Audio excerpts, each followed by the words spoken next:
どうもリュウクです。今回は動画についたコメントに対してひたすら返していくという動画を撮ってみようと思います。最近梅雨の低気圧のせいで頭が痛かったりしてちょっとやる気が出ないので雑な動画になっちゃうかもしれないんですが、ごまかし食いつないでいこうと思います。それでは行ってみましょう。それでは早速コメントに答えていこうと思います。11インチの iPad をショルダーバッグで運用してはダメな理由という動画についてはコメントですね。最近よく見させてもらって散々検討した結果、デイスリング3 Max をやはり購入しようと考えています。肩の負担が怖いですが、なんとか中身を削減し最小限に抑えればいけるのではと浅はかな考えです。かっこ笑い。自分も同じ考えを持っていますが、購入されましたか？購入されている場合は感想を教えていただきたいですというコメントに対して、この最初のコメントをした方が、その後購入しました。 iPad Air にスマートキーボード 500mm スイートおにぎり入れてますがまだ余裕あります。 Air は本当にぴったり入りますねというコメントをですね。 Air の Daysling 3 Max は iPad の11インチに本当にぴったりのサイズで、割とタブレットのポケット自体がちょっとゆったりとしているので、iPad Air もしくは iPad Pro の11インチを使う人にとっては今のところ最適なスリングなんじゃないかなって思います。この人 500mm スイートおにぎり入れてますがって、おにぎり持ち運んでるのかわいいですね。次にブラックエンバーのフォージのレビュー動画についたコメントです。わかりやすい動画ありがとうございます。こちらこそありがとうございます。大変参考になります。質問ですが、ブリーフケースの取っ手になる横ハンドルの長さは調整できますかっていうことなんですが、ブラックエンバーのブリーフケースハンドルは長さ調整ができません。すごい大きくてつかみやすくて使いやすいんですが、結構くせ者なのがこの長さ調整できないっていう点ですね。長さが手で持つ分にはちょうどいい長さなんですが、肩にかけたりするにはちょっと短すぎるので、トートバッグのように片方の肩だけにこうブリーフケースのハンドルをかけるみたいな使い方はちょっと難しいかもしれないですね。僕的にこのフォージの横ハンドルのくせ者なところは、ハンドルが前後で2本あって、そのハンドルを束ねるためのクリップみたいな、ボタンで留めるクリップみたいなものがあるんですが、そのクリップがちょっと邪魔ですね。しかも、片方のハンドルに縫い付けられているデザインなので、そのクリップを取ることができないっていうのがちょっと微妙なポイントです。なんでかっていうと、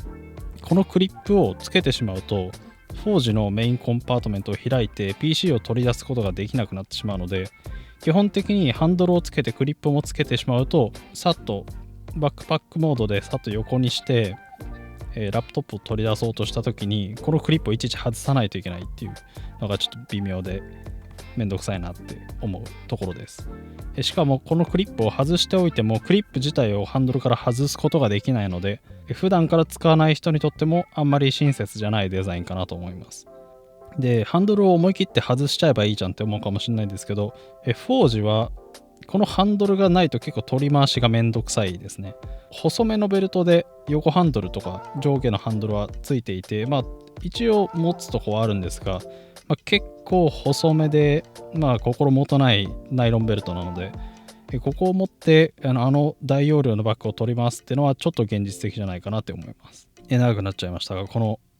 フォージの横ハンドルに長さ調節の機能はないです。カバンの中身の動画についたコメントですね。アークテリクスの上着のモデルを教えてくれませんかということなんですが、これはもう廃盤になってるアークテリクスのゼータ SL っていうジャケットになります。僕が買った時にもうすでに廃盤になってたかもしれないので、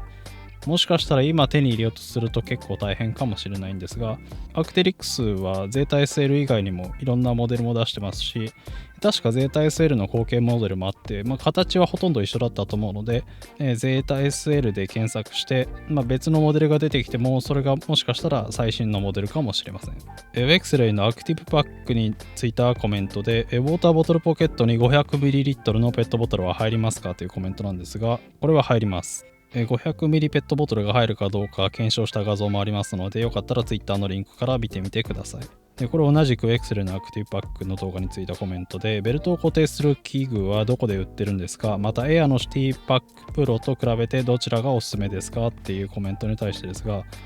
ニフコのテープクリップは、Amazon で売ってます。で、Amazon 以外でもモンベルが取り扱ってるので、モンベルのオンラインストアもしくは店舗に行ってもらうと、テープクリップが売ってるかもしれません。で、テープクリップはサイズが結構あるので、実物見てから買いたいっていう人は、モンベルの店舗に行ってみるといいかもしれません。で、エアのシティパックプロと比べてどっちがおすすめですがっていうのはあるんですが、これは結構難しいですが、デザイン的に無難なのはアクティブバッグですが、エアの日常使いバックパックと比べてエクスレイのアクティブパックは一回り大きいので、エアと同じぐらいのサイズ感かなと思って買うとちょっとでかいなって思うかもしれません。これはカバンの中身動画についたコメントですね。コメント失礼します。リュックではないのですが、いつもスニーカーは何をお使いですかというコメントですね。僕が普段履いているのは、メレルのジャングルモック2、ジャングルモック 2.0 っていう靴です。この靴は全体がスウェードみたいな布で覆われていて、なんか靴紐とかなかったり、結構かかとがグイッと上がってたり、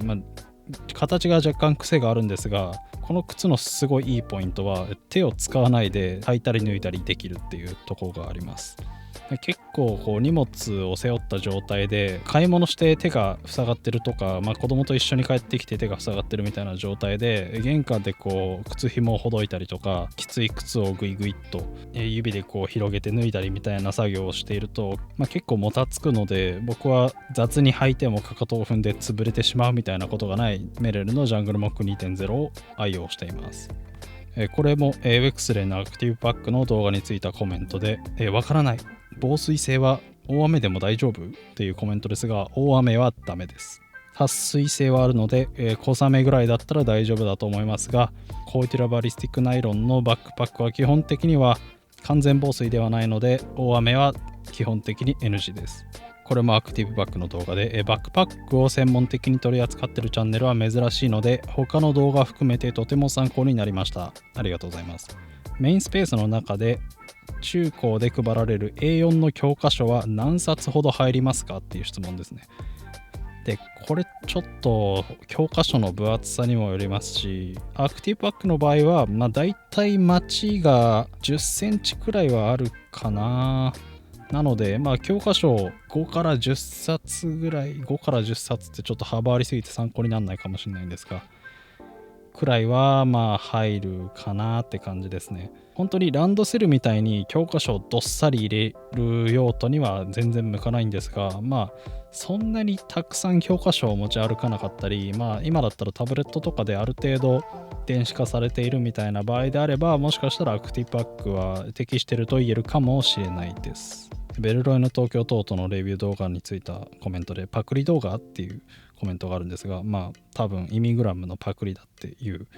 話だと思うんですが、イミグラムっていうチャンネルを運営しているのは僕です。ドリップのハーフデイパックのレビュー動画についたコメントで、12.9 インチの持ち運びにチェストバッグを考えているんですが、どう思いますか？イメージとしてはラッパーのカニエ・ウェストさんがつけていた感じをイメージしていますっていうコメントですね。このコメントすごい面白いなって思いました。なんか 12.9 インチってもうほぼ MacBook 13インチぐらいのサイズの、デバイスをチェストバッグって分かりますかね？胸の部分に四角いのがあって、で上下というか上部分と横部分にハーネスがついていて、なんか軍隊の人がつけてる防弾チョッキみたいな感じの見た目になるバッグですよね。でこれを12.9 インチのタブレットというかデバイスを持ち運ぶように使うのどうですかっていう話なんですが、めちゃくちゃ面白いと思います。しかもなんか、基本的にバックパックとかって後ろに背中に背負うのを想定して作ってると思うんですが、これはもう完全に胸の前に四角い板があるみたいな状態を想定してるってことですよね。超取り出しやすいですし、利便性というかファッション的にはちょっと尖りすぎていて、人によっては好き嫌い分かれるかもしれないですけど、すごい面白いと思います。ぜひやってみて、タブレットキャリーの最先端を切り開いていってほしいと思います。これは11インチの iPad Pro が入るバックパック10選っていう動画についたコメントで、大変興味のある動画ありがとうございます。ありがとうございます。タブレットを入れるボディバッグを探しているのですが、ニード NIID でニード、読み方合ってるかなのバッグはどう思いますかというコメントですね。で、僕ニードのバッグは一回 PR の話いただいたことある気がするんですが、割と好きな方ですが、最近特にロゴをバーンってでかくバッグに印刷して、ブランディングをこうアピールしていくっていう、そういう方に舵を切ったので、最近はあんまり好きじゃないです。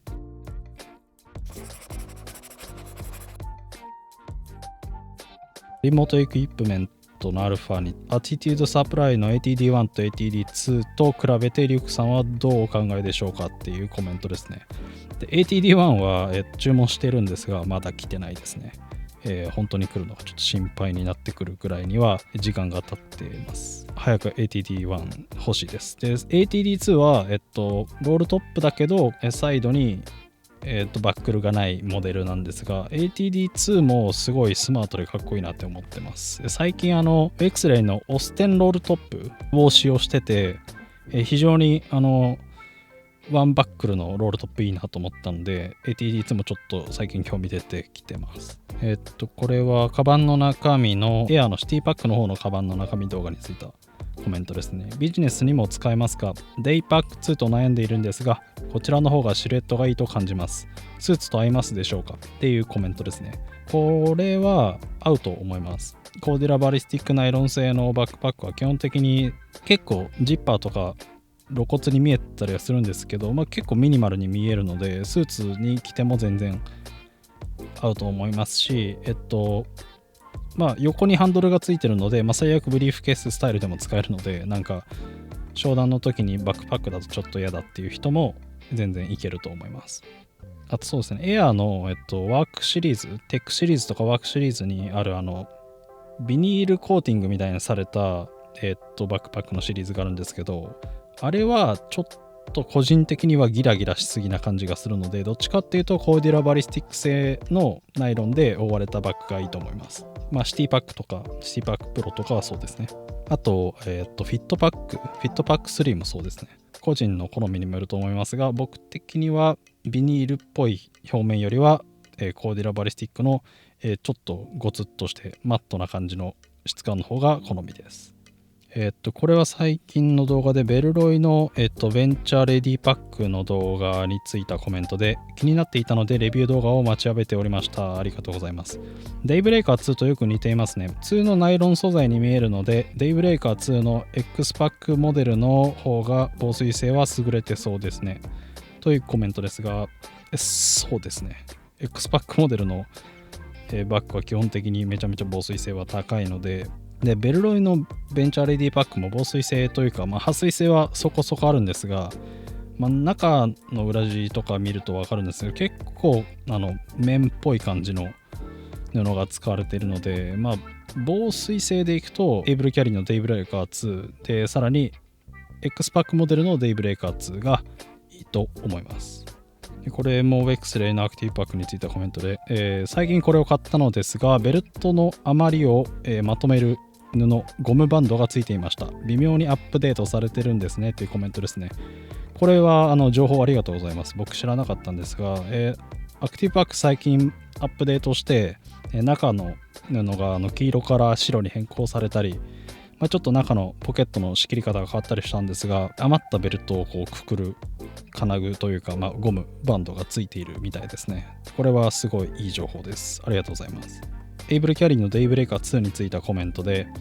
はじめまして、デイブレイカー2とデイリープラスで迷っています。メインの仕様は子供と出かけや遊びに行くときを想定しています。PC の持ち運びはおそらくほとんどありません。iPad くらいはあるかもしれませんが、リュウクさん視点だとどちらのバッグがおすすめでしょうかっていうコメントをありがとうございます。PC をほぼ持ち歩かないんだったらデイブレイカー2の方が絶対にいいと思います。なんでかっていうと、デイブレイカー2の方が圧倒的に軽くて、で PC コンパートメントって結構分厚くてバッグが重くなる原因なんですけど、デイブレイカー2の場合はそこはラップトップスペースのクッションは排除されてて PC 用途にも使えるし、山登りとかのハイドレーションシステムを使ってもいいし、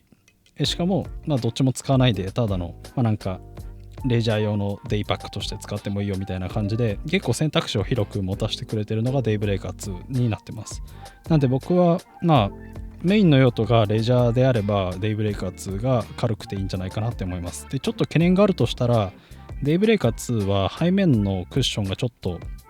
心もとないというか薄めなので、夏場とかで炎天下の下でデイブレイカー2をずっと背負ってるみたいな感じになると、背中がめちゃめちゃ熱くなる可能性はあるので、そこだけちょっと注意した方がいいかもしれないです。これは、ドリップのハーフデイパックについたコメントですね。バックルですが 5cm 幅だとモンベルのがおすすめです。安いし、定価335円。軽い力で脱着できるし、信頼性も大丈夫だと思います。ミステリーランチのヒップモンキー2のバックルが鬼のように硬かったので交換したところかなり快適になりましたっていうコメントですね。ありがとうございます。ハーフデイパックのバックル、バックルってベルト同士をガチャコンって噛み合わせるやつなんですけど、5センチ幅のバックルってあんまりなくて、でしかもでかいので、丈夫なプラスチックででかいと脱着するのが超硬くてしんどいんですよね。でこれについてモンベルのバックルが軽くていいですよっていうコメントだと思うんですけど、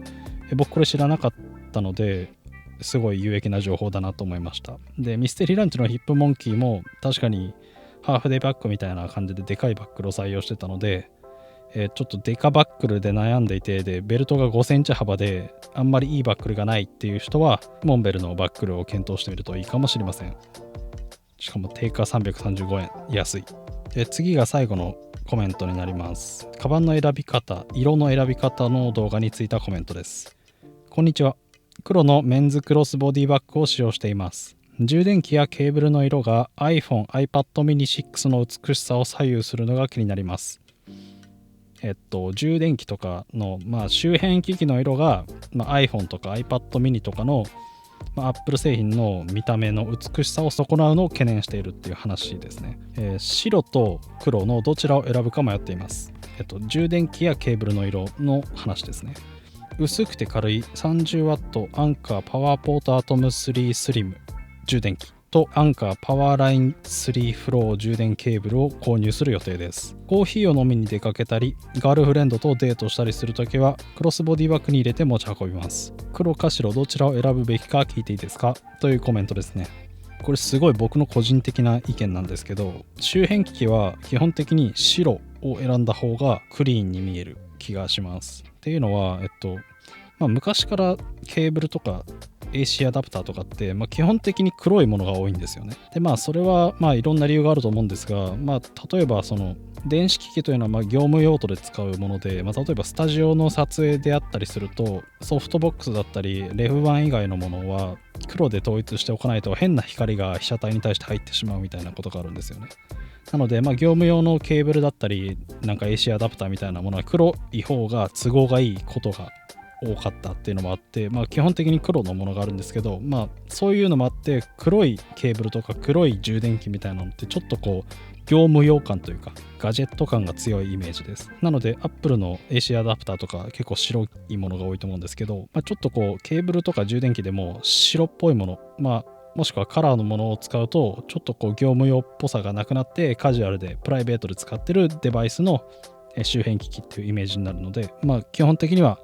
白いものを使うといいと思います。ただちょっと白いガジェットって結構汚れやすくて、汚れてしまうと逆に汚く見えてしまうので、その辺は注意が必要かもしれません。ダーッと読んでったんですがいかがだったでしょうか。今回はこんな感じにしたいと思います。こんな感じでこのチャンネルではバッグのレビューだったり生活に役立つ情報を配信しています。Twitter、Instagram、TikTok もやってます。ぜひフォローお願いします。最後にこの動画が面白いと思ったらグッドボタンとチャンネル登録をお願いいたします。最後までご視聴いただきありがとうございました。それではまた次の動画でお会いしましょう。バイバイ。